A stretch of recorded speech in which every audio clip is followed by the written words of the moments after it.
Sesi mengaji, belajar Islam lebih dekat. Assalamualaikum warahmatullahi wabarakatuh. Alhamdulillah, assalatu wassalamu ala rasulillah wa ala alihi wa ashabihi wa tabi'in wa man tabi'ahum bi ihsanin ila yaumil qiyamah. Qala Allah Ta'ala fil Qur'anil Karim,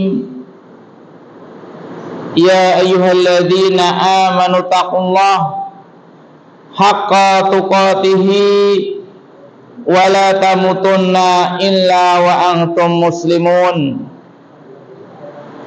Amma ba'd. Alhamdulillah, segala puji kita panjatkan kepada Allah Subhanahu wa Ta'ala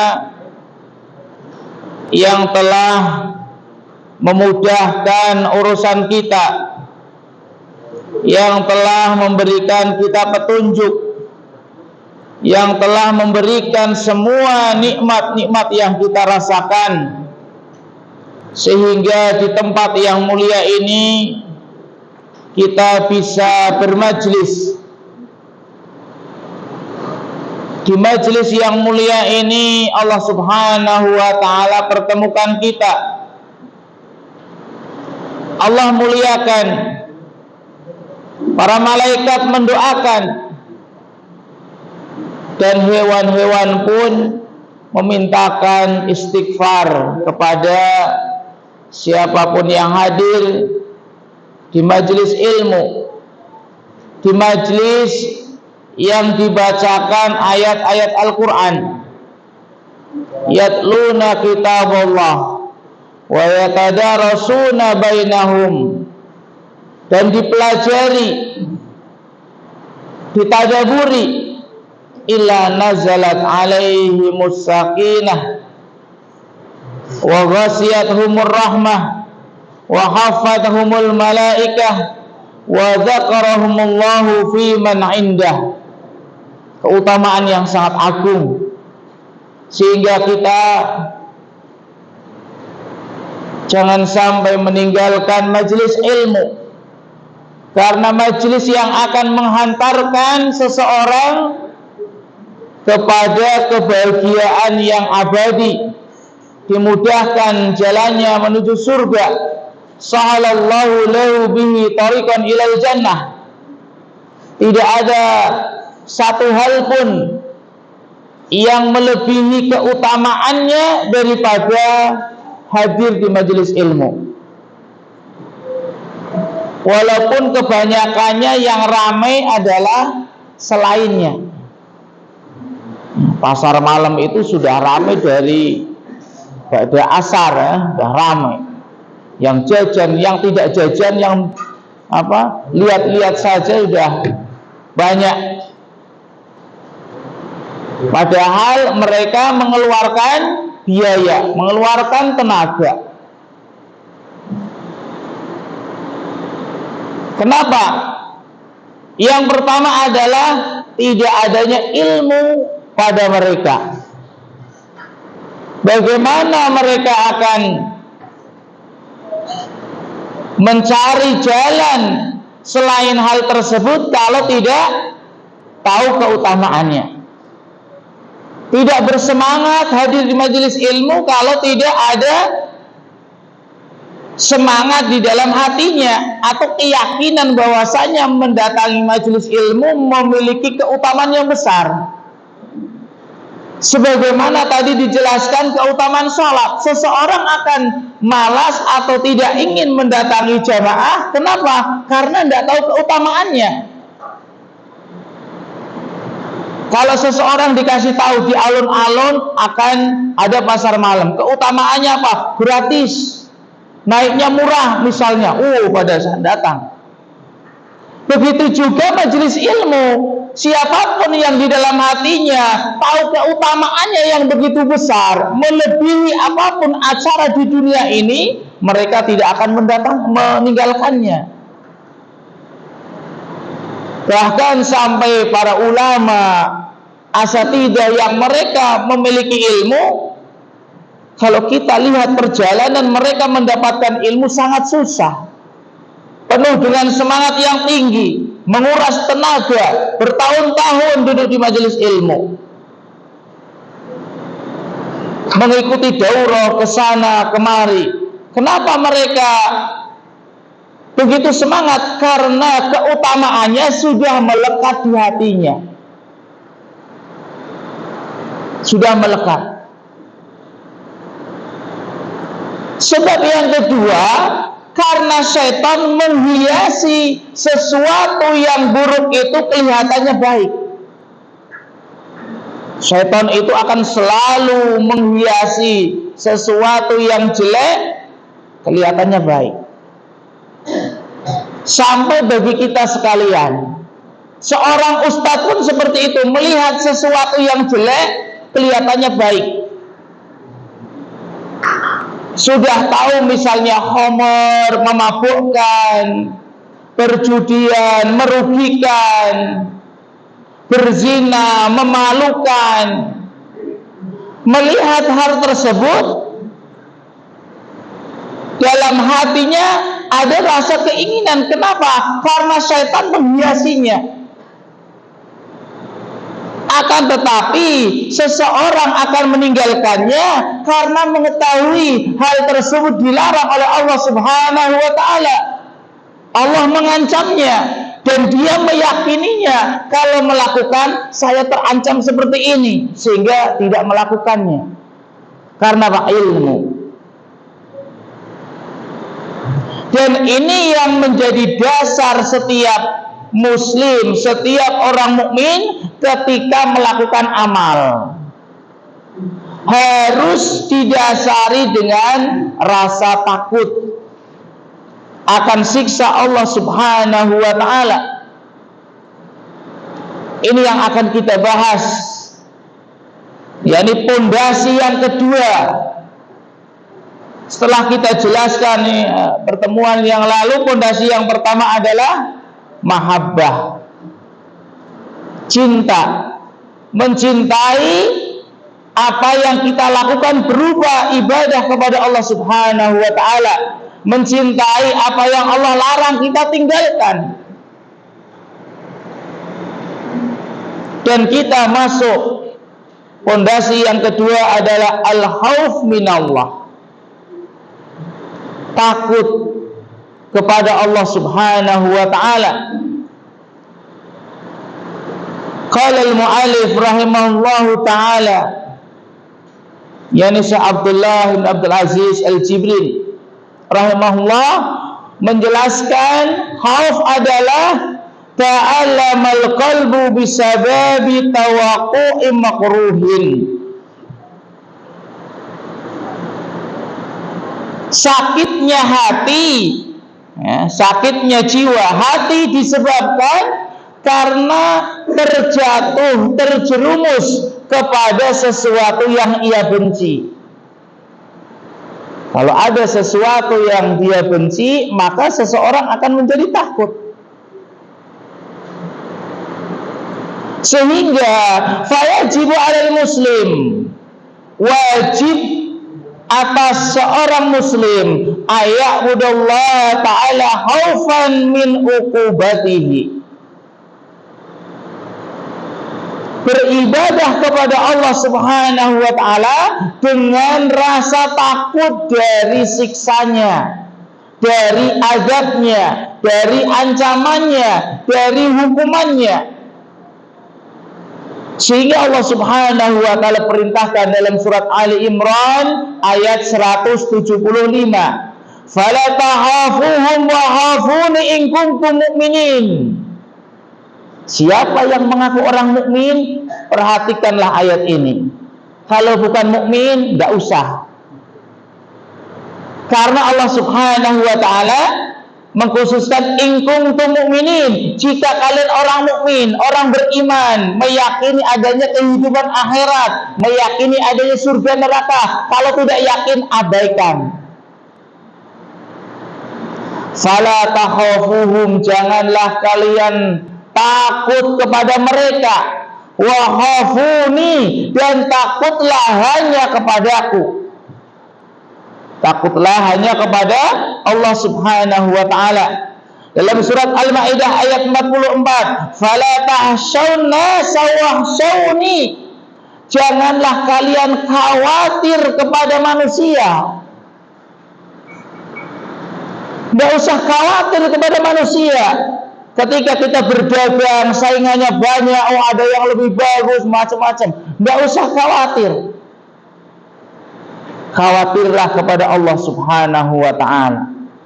Takutlah hanya kepada Allah Subhanahu wa ta'ala. Dalam surat Al-Baqarah ayat 40, Allah Subhanahu wa ta'ala berfirman, wa iyaya farhabun, hanya kepadakulah kalian hendaknya merasa takut. Wal khaufu minallah, dan khauf, takut kepada Allah Subhanahu wa ta'ala, yansha'u wa ya'zamu indal abdi min iddati umurin, akan tumbuh menjadi besar, ya. Seorang akan semakin takut dengan hal-hal berikut. Ini cara untuk menumbuhkan rasa takut kepada Allah Subhanahu wa ta'ala. Di sini akan disebutkan di antara hal yang paling penting. Kalau menumbuhkan rasa takut banyak sekali. Tapi hal yang paling penting adalah yang pertama, ma'rifatuhu billahi ta'ala wa bisifatihi. Mengenal nama-nama Allah dan sifat-sifatnya. Ma'rifah, bukan hanya menghafal. Orang yang menghafal nama-nama sifat Allah banyak. Bahkan anak kecil aja banyak yang hafal, ya. Anak saja tidak hafal.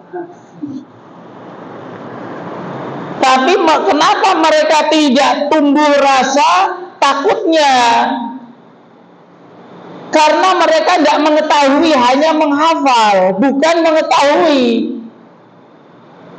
Sebagaimana seseorang yang mengenal suatu nama, dia biasa-biasa saja. Tapi tetangganya yang tahu, ketika disebutkan nama tersebut merinding. Kenapa? Waduh, dia itu kasar sekali. Kalau ngomong dibentak dan yang lainnya. Tapi orang lain yang tahu sekedar nama, biasa. Sehingga dalam hal ini yang ditekankan adalah mengenal Allah Subhanahu wa ta'ala secara hakikatnya. Dan semua nama-nama Allah mengandung sifat yang mulia, yang sempurna bagi Allah Subhanahu wa ta'ala. Maka suatu kaidah disebutkan, faman kana billahi a'raf,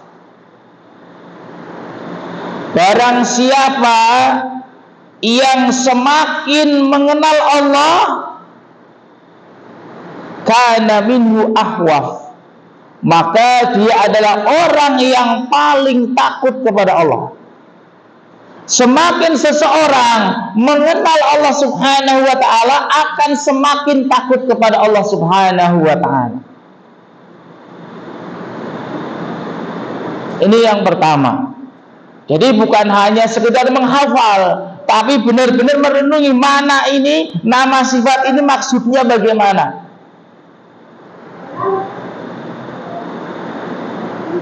Yang kedua adalah tasdiquhu bi anna Allah ta'ala tawa'ada man asahu bi tarkil wajibati au bi fi'lil muharramati bil uqubah. Meyakini, ini keyakinan, i'tiqad, bahwasanya Allah Subhanahu wa ta'ala mengancam, ya, meyakini tentang ancaman orang-orang yang berbuat maksiat kepada Allah dengan meninggalkan kewajiban-kewajiban atau melakukan hal yang haram, meyakini ada hukumannya, meyakini akan ada azabnya, siksaannya, hukumannya. Kalau kita meyakini seseorang yang melakukan dosa akan diazab seperti ini, seseorang yang berzina di dunia akan dirajam, itu baru di dunia. Tentunya hukuman di akhirat lebih berat.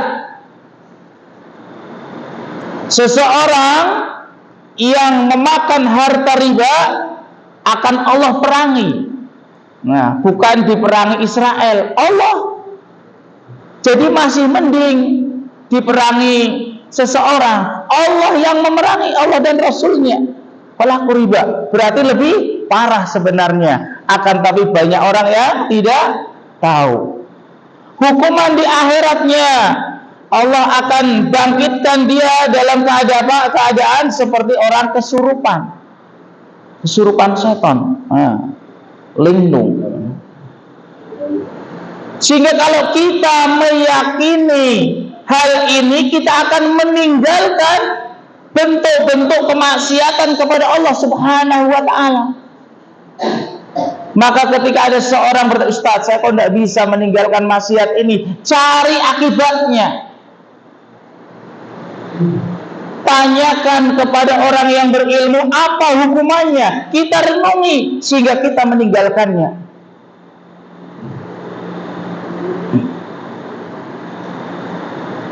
Kemudian yang ketiga, ma'rifatuhu li syiddati uqubatillahi ta'ala liman asahu. Mengetahui kerasnya hukuman Allah kepada orang yang bermaksiat kepada Allah. Jadi jemaah, tidak ada satupun ancaman bagi Allah yang ringan. Walaupun perbuatan dosa tersebut dianggap ringan oleh kebanyakan manusia. Kenapa kok dianggap ringan? Karena sudah banyak yang melakukan. Karena terlalu banyak orang yang terjerumus sehingga dianggap biasa.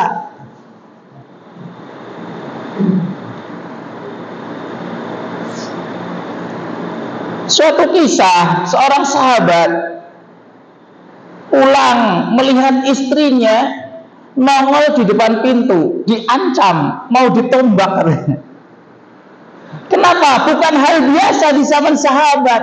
Ketika hal tersebut sudah terbiasa di zaman sekarang, bukan hanya nongol di depan pintu, di pasar-pasar dibiarkan.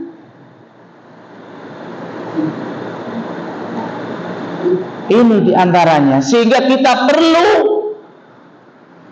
mengenal kerasnya siksaan Allah Subhanahu wa ta'ala, membaca hukuman-hukuman. Dan diantara salah satu tanda dosa besar, Allah Subhanahu wa ta'ala mengancam hukuman khusus. Sebagaimana tadi disebutkan misalnya riba, diancam khusus dibangkitkan pada hari kiamat dalam keadaan seperti orang yang kesurupan setan.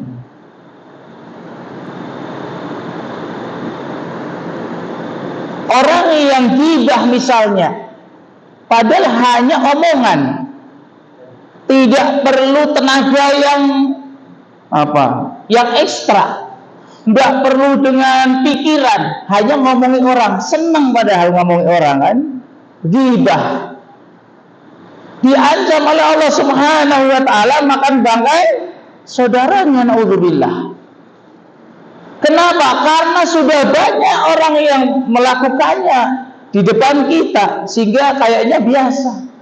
Seakan-akan dia saja melakukan, kalaupun masuk neraka nanti bareng-bareng tidak apa-apa.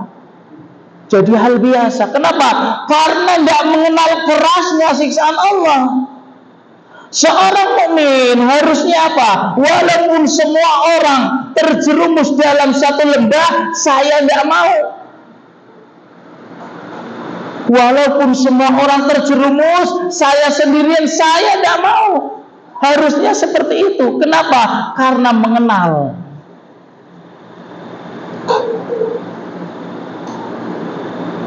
wa annal abda la yastati'u tahammula uqubatihi ta'ala, dan seorang hamba tidak mungkin bisa untuk memikul hukuman Allah Subhanahu wa ta'ala, tidak mungkin bisa.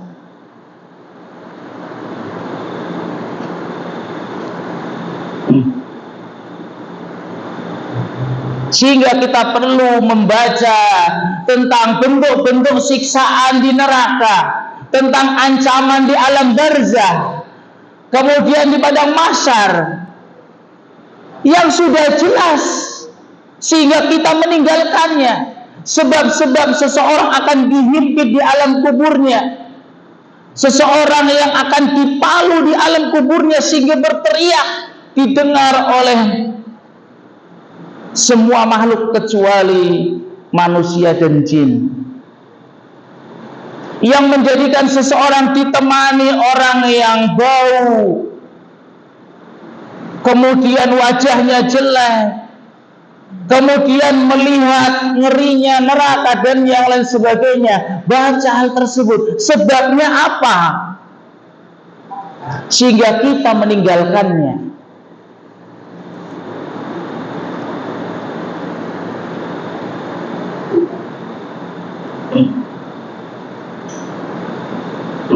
Kemudian yang terakhir untuk meningkatkan rasa takut kepada Allah adalah khaufuhu ayyuhala bainahu wa bainat taubah, khawatir, takut akan dihalangi taubatnya kepada Allah. Kalau seseorang sudah dihalangi tidak bisa bertaubat, naudzubillah, bisababil tikabihi lidzambi, karena dosanya, dosa besar yang ia lakukan. Au khawatir ayyahtamalau bihatimatin sayiatin bisababi israrihi ala ma'siyatillah ta'ala.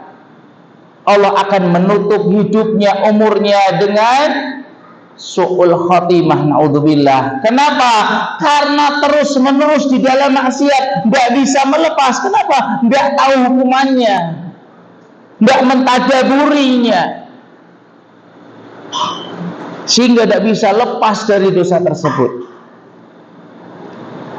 Wa kullama qawiyyu imanil abdi, oleh karena itu ketika seorang hamba imannya kuat, wa tasdiquhu bi adzabillahi, dan meyakini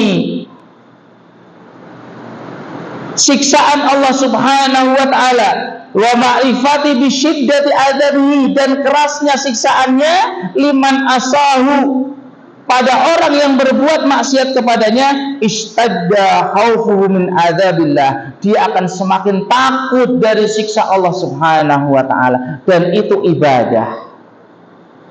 Semakin seseorang semakin takut, semakin diberi pahala. Jadi rasa takutnya kita kepada Allah dibalas pahala oleh Allah Subhanahu wa taala.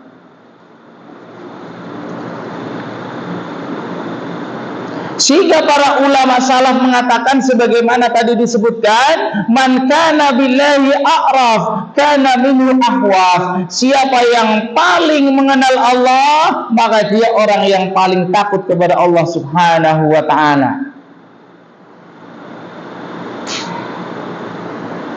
Wa inna ma yahsallaha min ibadihi al ulama, orang yang khawatir kepada Allah siapa? Ulama, orang yang berilmu, orang yang paling mengenal Allah Subhanahu wa ta'ala.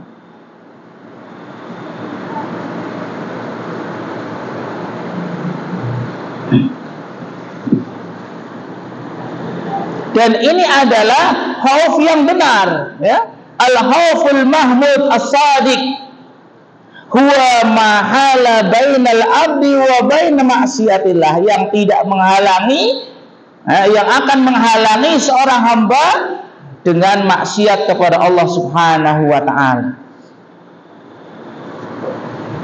Kemudian pondasi yang ketiga, pondasi yang terakhir, ketika seseorang melakukan ibadah, Yang pertama cinta, ya, didasari dengan rasa cinta melakukan ibadah tersebut. Kemudian yang kedua, merasa takut ketika meninggalkan ibadah tersebut. Kemudian yang ketiga adalah ar-raja, berharap pahala dari Allah Subhanahu wa ta'ala. Yakni yang dimaksud dengan roja atau berharap at-tama, rakus. Bukan rakus makanan, ya. Tapi rakus dari fi thawabillahi wa maghfiratih. Rakus terhadap pahala Allah. Karena begitu besarnya janji Allah akan memberikan imbalan kepada siapapun yang melakukan ibadah. Sebagaimana tadi tidak ada siksaan yang ringan, begitu juga tidak ada balasan yang sedikit. Sering anak contohkan seseorang yang sholat jenazah hanya 2 menit. Allahu Akbar, hitungan baca surat Al-Fatihah berapa detik, takbir lagi 4 kali sudah, pahalanya 1 gunung. Pahalanya 1 gunung, gak main-main. Sehingga para jamaah harus semangat. Cuma yang terjadi apa? Yang sholat cuma 1 baris, yang di luar banyak sekali. Ini harus terus-menerus dijelaskan ke masyarakat. Belum bisa bacanya sudah tidak masalah istilahnya. Awal-awal sudah, pokoknya ayo pada ke masjid, ikut sholat nanti gantian. Kalau kamu yang meninggal, kamu juga nanti akan disolati oleh orang sekampung. Keutamaannya ini.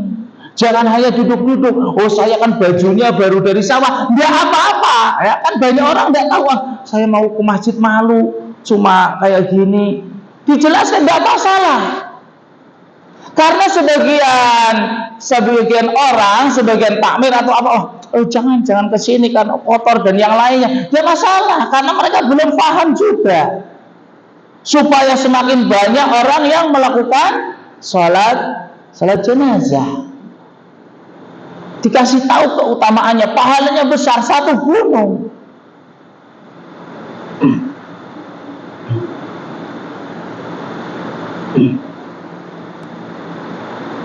Dan mengharap rahmat Allah Subhanahu wa ta'ala, ya. Rakus terhadap pahala Allah dan ampunan Allah. Fi thawabillahi wa maghfiratihi. Dapat pahala, dapat ampunan, dua-duanya. Bukan hanya rakus pahala saja, terus dosanya lari kemana?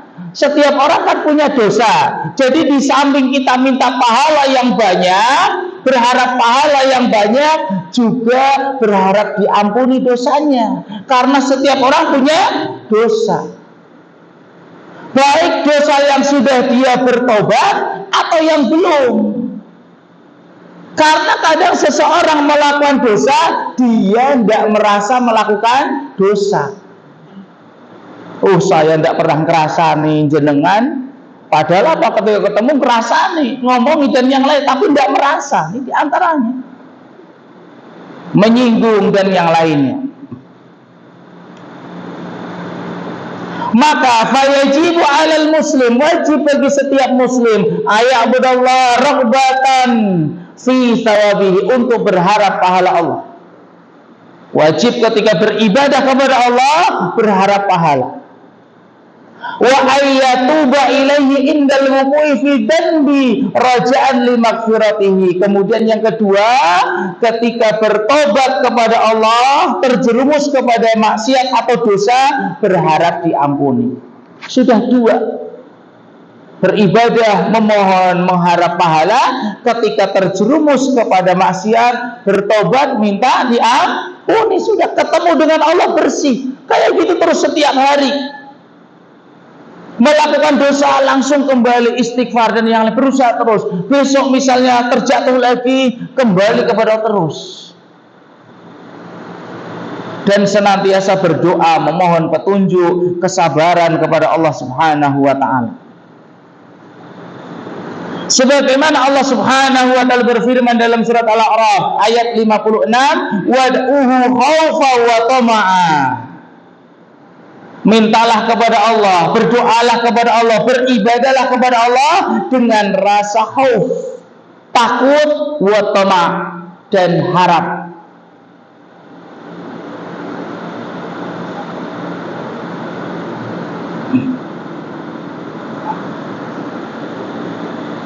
Kemudian mu'alif menjelaskan warraja salasatu anwa. Berharap ada 3 jenis. Sehingga nanti kita berharap kepada Allah termasuk yang mana? Karena ada yang baik, ada yang tercela. Dari 3 jenis tersebut, isnani mahmudani, 2 itu yang dipuji oleh Allah, terpuji, wa tsalits madmumun, dan yang ketiga adalah tercela.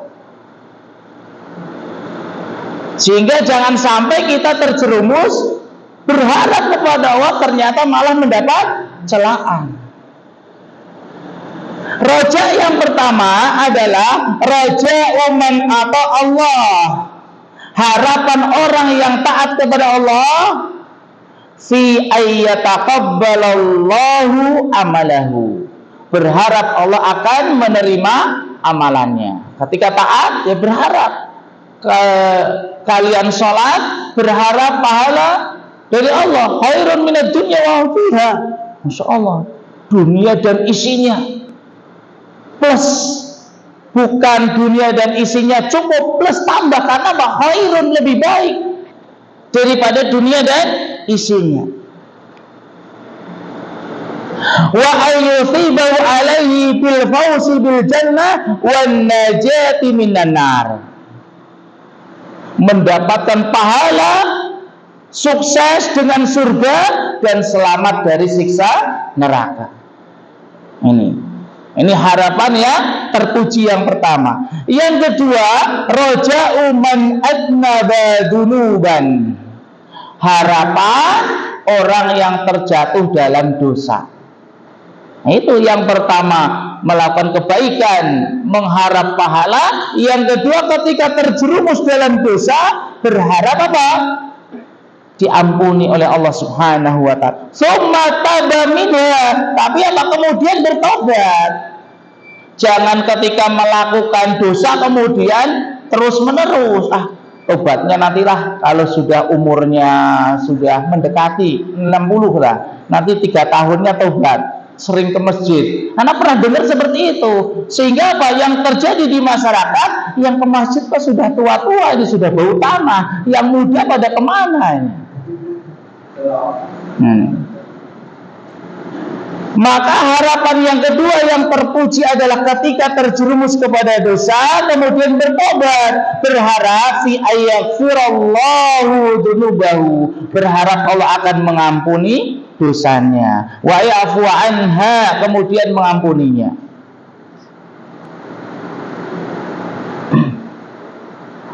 Ini 2 harapan yang dipuji oleh Allah Subhanahu wa ta'ala. Dan yang ketiga insyaallah kita lanjutkan pada Isya insyaallah biidznillah ta'ala. Subhanakallahumma bihamdika asyhadu an la ilaha illa anta astaghfiruka wa atubu ilaik. Assalamualaikum warahmatullahi wabarakatuh.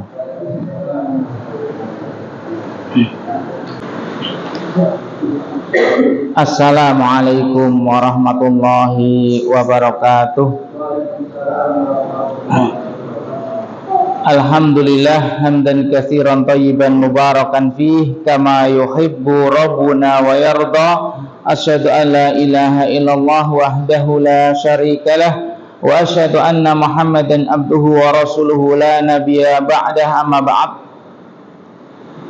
Kita lanjutkan yakni tentang pembagian roja ya, 2 itu yang terpuji, 1 yang tercela. 2 yang terpuji yakni harapan orang yang melakukan ketaatan kepada Allah, berharap pahala ya, mengharap pahala, berharap surga dan selamat dari api neraka.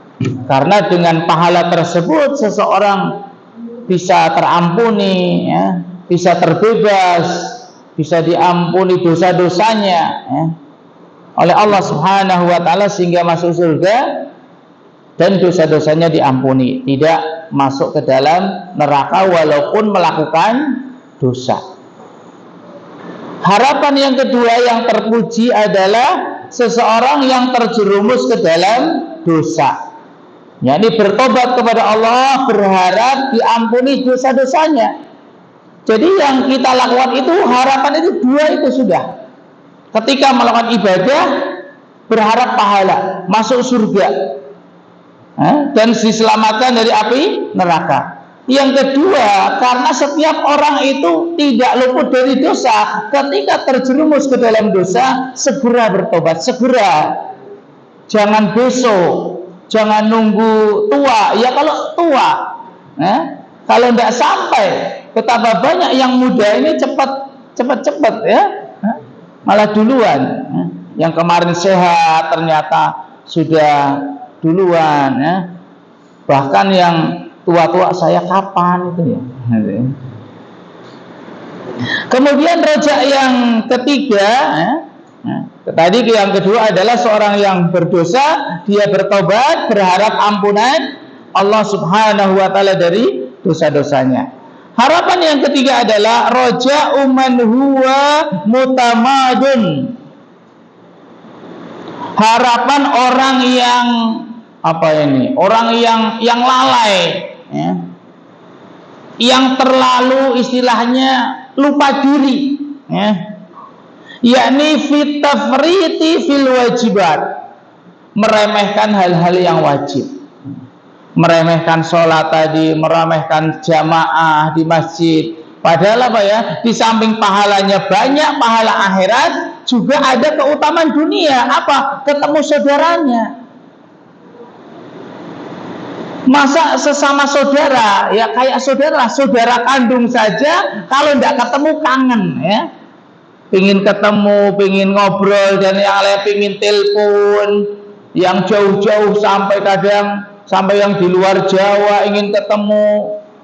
Begitu juga saudara sesama muslim, tentunya kangen, pingin ketemu. Justru sesama muslim itulah yang akan mengawetkan, melanggengkan sampai akhirat. Kalau saudara kandung kan selama dia masih mukmin masih bisa ikatan sampai ke akhirat.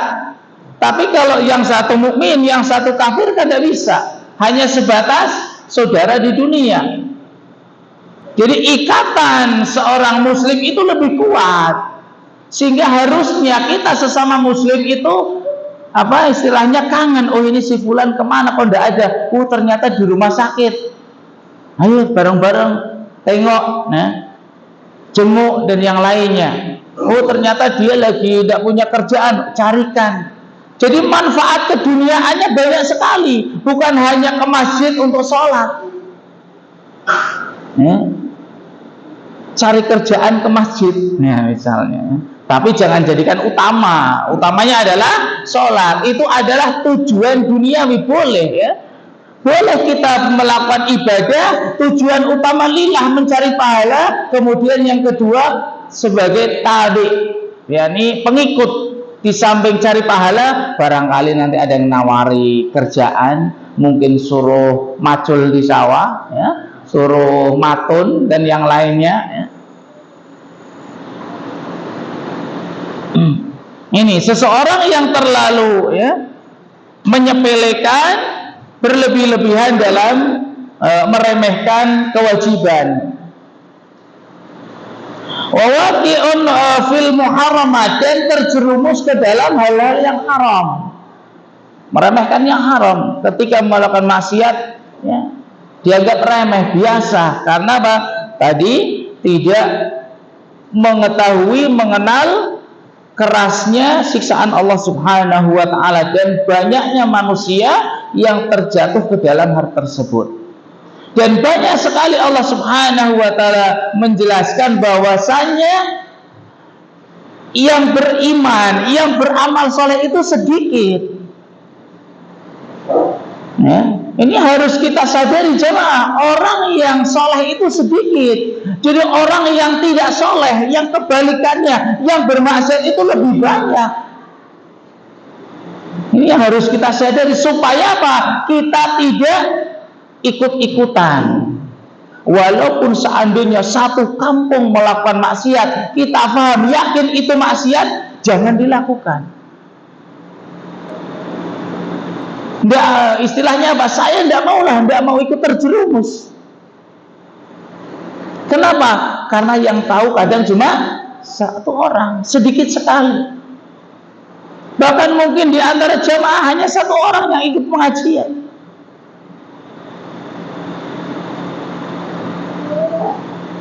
Wa musarrun alaihi, dan terus menerus di dalam kemaksiatan tersebut, baik meninggalkan yang wajib ataupun melakukan yang haram. Wa ma'adzalika yarju rahmatullah. Di samping dia melakukan maksiat terus menerus, dia berharap kepada Allah, memohon ampunan, mengharap rahmat Allah. Allah ngasih rahmat padanya. Wa hadza huwal ghurur, ini adalah apa? Harapan yang menipu. Kenapa? Karena dia tidak mau bertobat, hanya berharap. Berbeda dengan yang kedua, berharap apa? Ampunan, tapi dia bertobat. Ini tidak mau bertobat, terus menerus melakukan maksiat, tapi berharap rahmat Allah Subhanahu wa ta'ala. Tidak mungkin. Maka disebut ini harapan yang menipu. Watamani, harapan kosong, sesuatu yang mustahil. Dia berharap tapi mustahil. Kayak misalnya jamaah berharap ingin helikopter misalnya, walaupun kalau memang Allah menghendaki ya mungkin, tapi ya sekian persen kecil lah. Berharap jadi presiden misalnya, ya presiden rumah tangga, tidak apa-apa. Wa qala Abu Utsman Al-Jaisi mengatakan, min alamati sa'adah, di antara tanda-tanda kebahagiaan adalah antuti'a wa takhafa alla tuqbal. Di antara tanda kebahagiaan adalah engkau taat dan engkau takut bahwasanya tidak akan diterima ketaatan tersebut. Itu justru malah yang terbaik. Ketika kita melakukan ketaatan, kita takut bahwasanya tidak akan diterima, sehingga akan memperbaiki niatnya, memperbaiki tata caranya. Berapa banyak puluhan tahun kita melakukan sholat hanya seperti itu, tetap tidak berubah. Coba kita lihat, kita introspeksi, sholat saya sudah benar atau belum? Khawatir tidak diterima, karena ada hadis yang menjelaskan, di antara sekian jamaah yang sholatnya sama, imamnya sama, tapi pahalanya berbeda. Ada yang mendapatkan 10%, 20%, 30%, 90%, bahkan ada yang tidak dapat sama sekali. Kenapa? Karena kualitasnya, tidak memperhatikan ibadahnya. Sehingga kalau seseorang memiliki rasa takut tidak diterima oleh Allah, dia akan mengoreksi. Tidak diterimanya apa? Mungkin saya melakukan pembatal sholat tanpa wudhu, wudhunya main-main, dan yang sebagainya. Wa min alamati saqawah, dan di antara tanda-tanda kesengsaraan adalah antu'siya, engkau bermaksiat, wa tarju an tanjuwa, akan tapi engkau berharap engkau akan sukses, engkau akan selamat. Bermaksiat tapi berharap selamat. Masih muda berfoya-foya, apa? Tua meninggal masuk surga, ya. Masya Allah.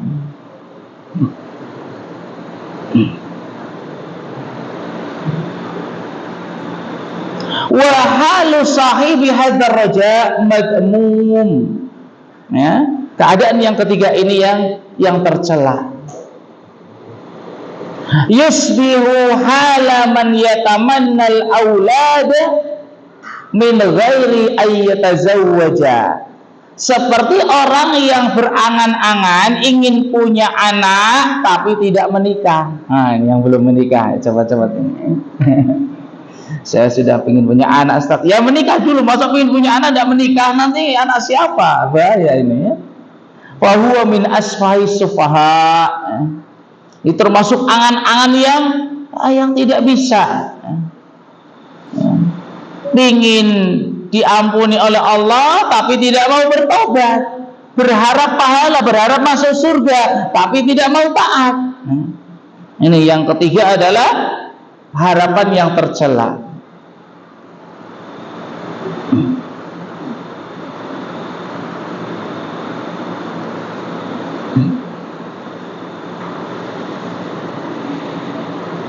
Kemudian yang terakhir kesimpulannya adalah wabil jumlah fa innahu yajibu 'alal muslim, wajib bagi seorang muslim aya'budallaha mahabbatan lahu wa khaufan min iqabihi wa raja'an li thawabihi.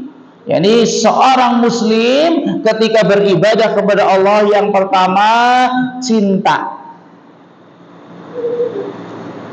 kepada Allah Subhanahu wa taala, melakukan ibadah tersebut, wa khaufan min iqabihi, takut dari siksaannya dan berharap pahala Allah Subhanahu wa taala. Mencintai Allah karena dengan sedikit melakukan ibadah pahalanya banyak. Kayak seseorang yang bekerja pada majikan, kerjanya cuma sehari, kamu saya kasih kerja 2 jam 3 jam. Ya, saya gaji 1 miliar. Ada enggak? Enggak ada ya. Allah itu lebih. Allah ngasih lebih, bukan hanya miliaran, dunia dan isinya. Kalau kerjanya cuma 3 jam, bahkan tidak ada 3 jam. Sholat sunnah hanya 5 menit. Khairan minad dunya wa ma fiha, lebih baik daripada dunia dan isinya. Ini kalau seorang muslim meyakini janji Allah, tidak ada pahala yang remeh, akan senantiasa semangat beribadah kepada Allah Subhanahu wa taala. Mencintai Allah Subhanahu, senang, berharap nanti di akhirat ketemu dengan pahala yang sekian banyak sekali. Sehingga Allah Subhanahu wa taala menjanjikan di surga itu istana tidak mustahil. Kenapa? Karena pahala ibadah yang biasa-biasa saja, yang biasa saja pahalanya sangat besar. Makanya tidak ada rumah di surga, adanya istana beserta istana. Yang namanya istana itu apa? Lengkap. Ada kolam renangnya mungkin ya, ada kebunnya beserta kebunnya berbuah terus. Tidak kayak kita mau sudah panen tidak berbuah lagi.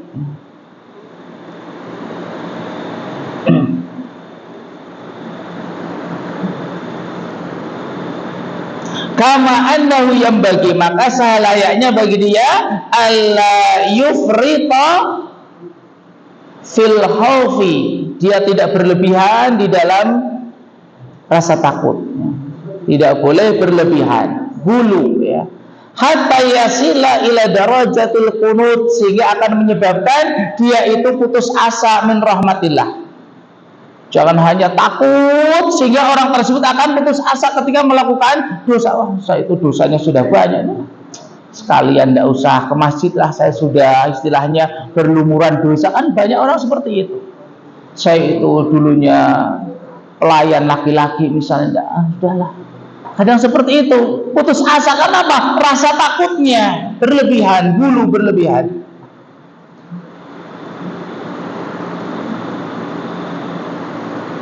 Wa alla yufrita fir raja, juga jangan berlebihan dalam berharap, fa yata'allaqu bi si'atir rahmatillah. Ya, berlebihan ketika berharap kepada Allah sehingga dia akan bergantung terhadap luasnya rahmat Allah Subhanahu wa taala, sehingga dia apa? Ma'israri ala ma'siyatihi, sehingga dia akan bermaksiat terus, kan Allah Maha Pengampun misalnya. Bal yajibu ayyajma'a bainahuma, tapi apa? Menggabungkan ya antara khauf wa roja. Wa in kana yanbaghi lahu fi hali sihah, dan di sini dinasihatkan ketika dalam keadaan sehat, maka apa? Lebihkan sisi khaufnya, takutnya. Ketika kita sehat seperti ini ya, waktu luang, maka sisi khauf harus dibesarkan supaya apa? Supaya kita lebih taat kepada Allah. Nah, ketika kita ditimpa musibah, ya, ketika sakit yang sudah sangat mendekati ajal misalnya, sudah tidak kuat, maka sisi rojaknya dikedepankan, bukan sisi khaufnya. Kalau lagi sakit, khaufnya berlebihan, dia cepat meninggal. Jadi sisi rojaknya berharap ampunan dan yang lainnya. Ya. Mungkin ini yang bisa kita sampaikan. Mungkin ada pertanyaan.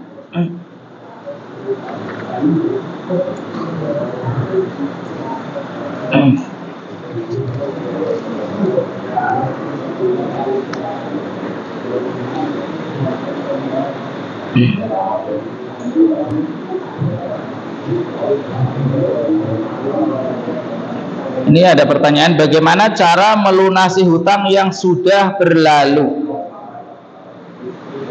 Terus alhamdulillah sudah diingatkan Allah ya. Tadinya lupa mungkin ya. Berlalunya lupa, bukan lupa tapi ya. Tetapi sudah tidak ada komunikasi dengan orang tersebut. Bagaimana cara melunasinya? Ya, yang pertama mencari ahli waris. Orangnya sudah tidak ada, ahli warisnya di situ ya ahli waris. Misalnya sudah meninggal, saya hutang kepada seorang, oh ternyata sudah meninggal dunia, cari anaknya, ahli warisnya, kasihkan kepada ahli warisnya. Ketika sudah tidak ada semua karena terputus komunikasi, hutangnya di Jakarta sama temannya, ya yang pertama berusaha dulu. Ketika sudah tidak ada, kemudian meniatkan, ya, bersedekah, niatkan untuk melunasi hutang, ya, dengan niatan seperti itu. Para asatidz menjelaskan seperti ketika sudah tidak ketemu orangnya, maka kita bersedekah, ya, dengan niat untuk melunasi hutang tersebut.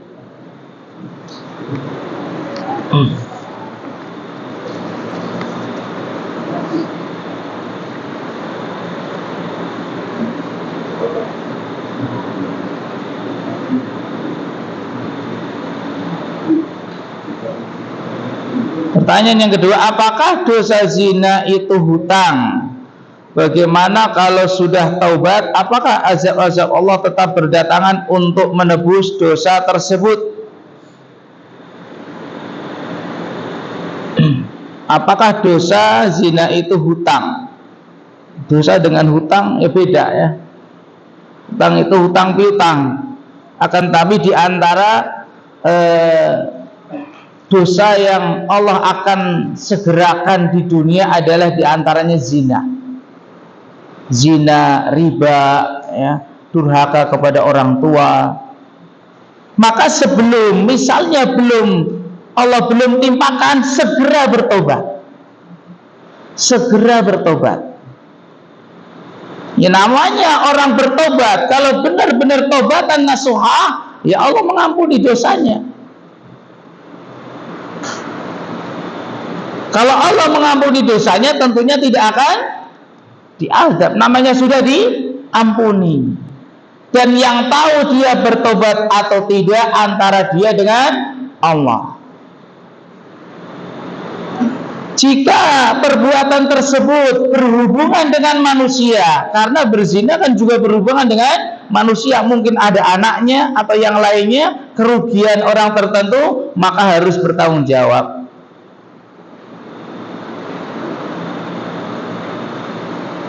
Kemudian bertobat kepada Allah Subhanahu wa taala. Kemudian di sini kalau sudah bertobat, apakah azab-azab Allah tetap berdatangan? Tidak. Tidak ada kaitannya, karena Allah berjanji ketika Allah mengampuni dosa tersebut, itu namanya sudah diampuni. Kayak orang bersalah sudah saya ampuni kan sudah.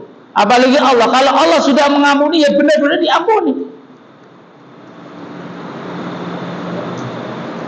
Kalaupun ada ujian, maka itu sebagai meningkatkan imannya, menaikkan derajatnya. Akan tapi kita harus tahu di sana ada syarat-syarat taubat, benar-benar menyesalinya, tidak mengulanginya, menjauhinya. Ada penyesalan di sana. Jangan sampai saya bertobat tapi dalam hatinya tidak ada penyesalan.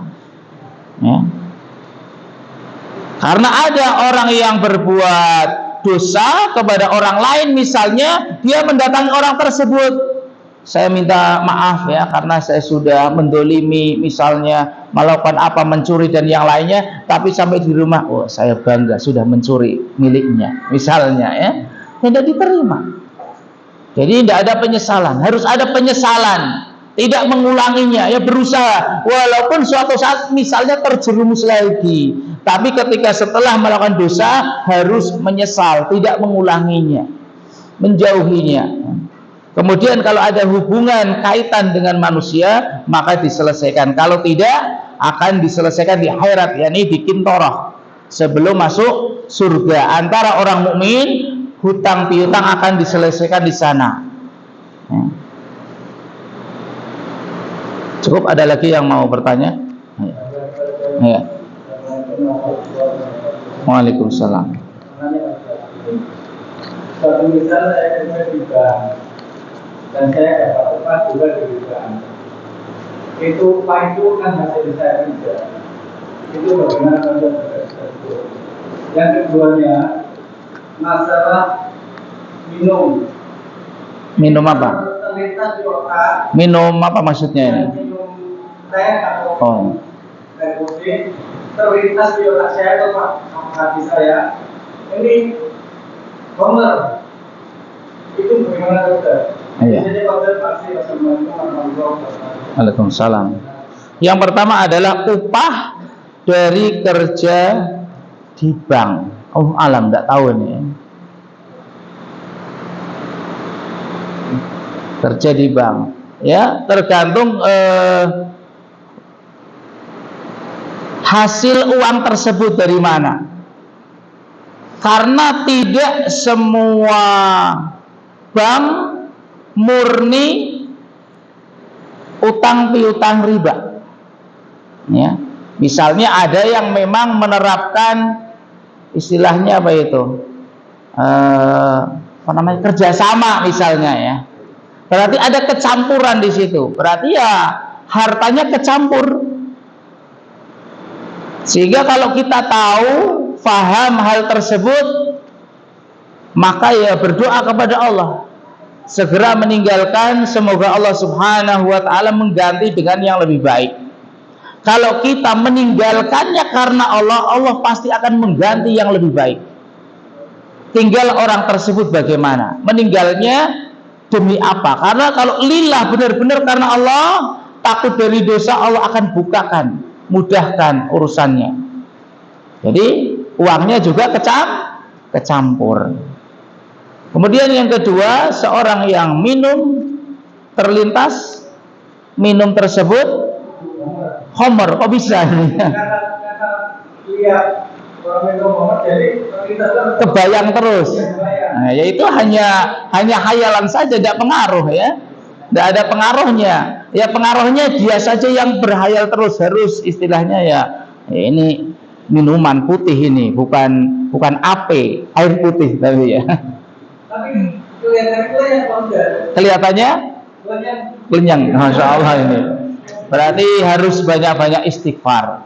Karena sesuatu yang dalam pikirannya tidak sesuai dengan kenyataan.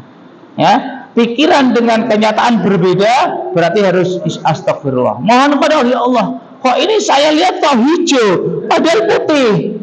Kok saya lihat kok kuning, kok saya lihat homer. Oh, berarti salah antara mata dengan kenyataan. Ya Allah, sembuhkan penyakitnya. Hanya kepada Allah memohon supaya dihilangkan, difreshkan ya.